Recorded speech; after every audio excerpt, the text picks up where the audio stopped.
Trump made Asia pivot to America. Obama talked of pivoting to Asia. In the last 2 years, Trump has done much to increase U.S., but much more needs doing. Influence in the Indo-Pacific region. A fast start is well and good. The Indo-Pacific contest is a marathon, not a sprint. Washington needs to seriously think how the United States can sustain the regional strategy over the long term, well past 2020. Beijing has to respect America as a formidable Asian power, and concede that the United States is not going anywhere. The goal is simple, and what the United States does there must be part of an overall strategy to stabilize key regions of the world and ensure the freedom of the commons, air, sea, space and cyberspace, that benefits the United States and all nations. Mixed messages for sure. The Trump team stumbled out of the blocks, making U.S. policy a question mark for most of Asia. Many read the White House rejection of the Trans-Pacific Partnership (TPP) as a signal of disengagement. To be fair to the administration, TPP was already dead on arrival. During the presidential campaign, Hillary Clinton had announced that said she wouldn't endorse the trade agreement, and Congress had sent clear signals it wouldn't pass enabling legislation. But while Trump simply buried a corpse, he failed to promise to replace it with a better deal. On the other hand, the administration was crystal clear on U.S.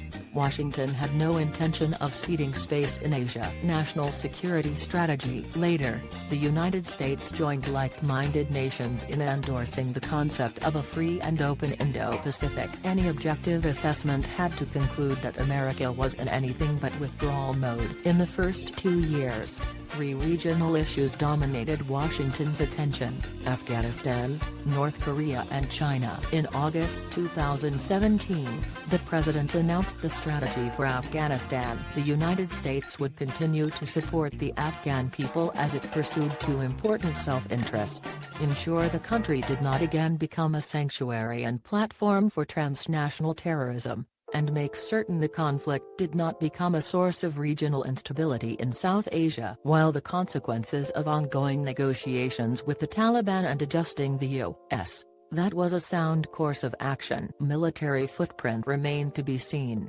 These actions are being undertaken in the context of the existing strategy. That's a wise course the United States will likely stay on. The United States had 2 core interests in relation to North Korea: prevent a war in Northeast Asia, and protect the U.S.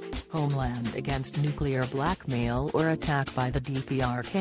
In pursuit of these interests, the administration put in place a pressure campaign, a mix of nuclear and conventional deterrence. In addition, the administration opened a diplomatic track offering to normalize relations in exchange for denuclearization, missile defense and heavy sanctioning. The outcome of these negotiations remains an open question, as long as the United States keeps the pressure campaign in place. However, our interests are protected. For sure, much work needs to be done on the diplomatic front, but if full and fully verifiable denuclearization is achieved, it will mark a significant advancement of peace and security in Northeast Asia. Indo-Pacific strategy has become China, without question.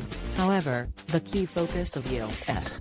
The traditional U.S. approach was, where possible, to look for areas to accommodate and cooperate with Beijing and avoid confrontation. Trump flipped that approach on its head. The United States now consciously seeks points of contention across the military, security, diplomatic and economic spectrum. It has conducted freedom of navigation exercises in the South China Sea, confronted Beijing with tariffs, demanded serious trade negotiations and criticized China's major international undertaking, the Belt and Road Initiative. By challenging China in these ways, the administration aims to force Beijing to recognize Washington's interests and thus achieve a more stable relationship between the 2 powers. America's strong. The next iteration of American strategy needs to pick up where the last couple of years have left off, without undercutting the energy and emphasis current strategy places on protecting U.S.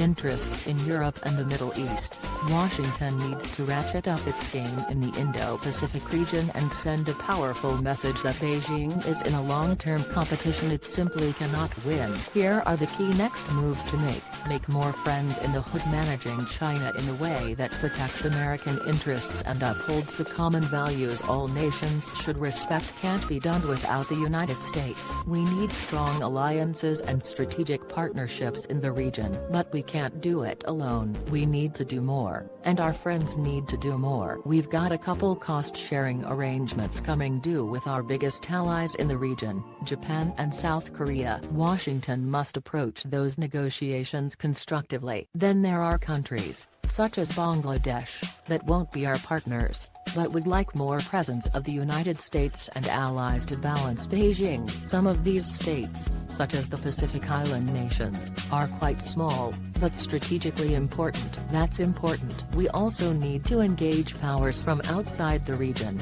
like the Europeans, who have a fair amount of presence but little strategy to meet our obvious common objectives. Build the free and open Indo-Pacific architecture. We will never have a Pacific NATO, and we don't need one. The ASEAN-led system is fine, but what is in place now is not enough. We should respect it, if for no other reason than that many of the countries we seek to work with value it, and when we disrespect it, others, i.e., China, step in to demonstrate the contrast. But we can't count on ASEAN. The Quad, Australia, India, Japan and the United States, provides an important overarching informal network that should be viewed as the capstone of a matrix of trilateral frameworks and bilateral 2+2, defense and foreign secretary discussions. That's enough to achieve the critical synergies needed, like building common maritime situational awareness, promote economic freedom. The United States has to be out front,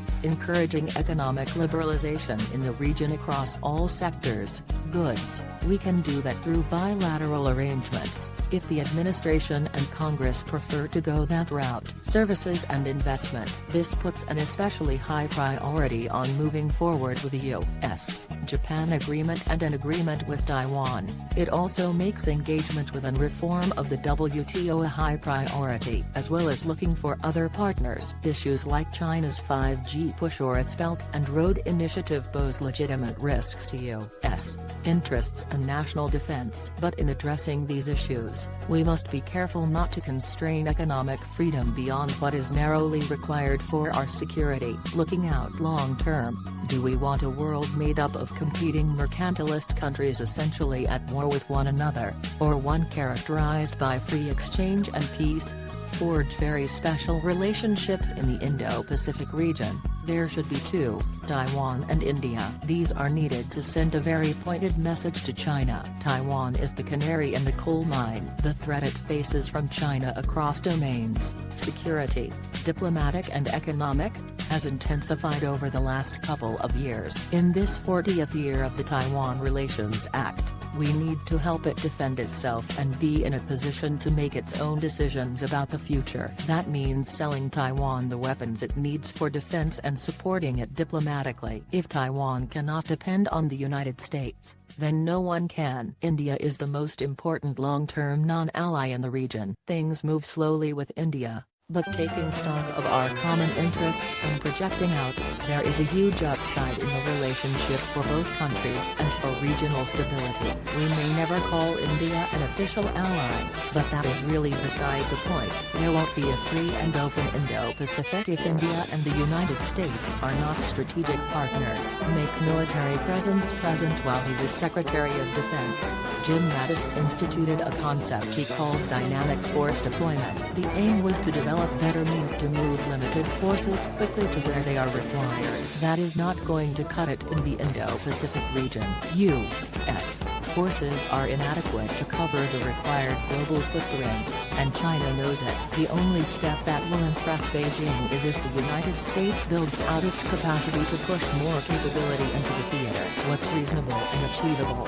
The list would include forward-basing more submarines in Guam, investing in attack submarines at the maximum rate, investing in a long-range strike stealth drone that can be launched off a carrier, re-establishing a presence in Thailand as a airborne base for U.S.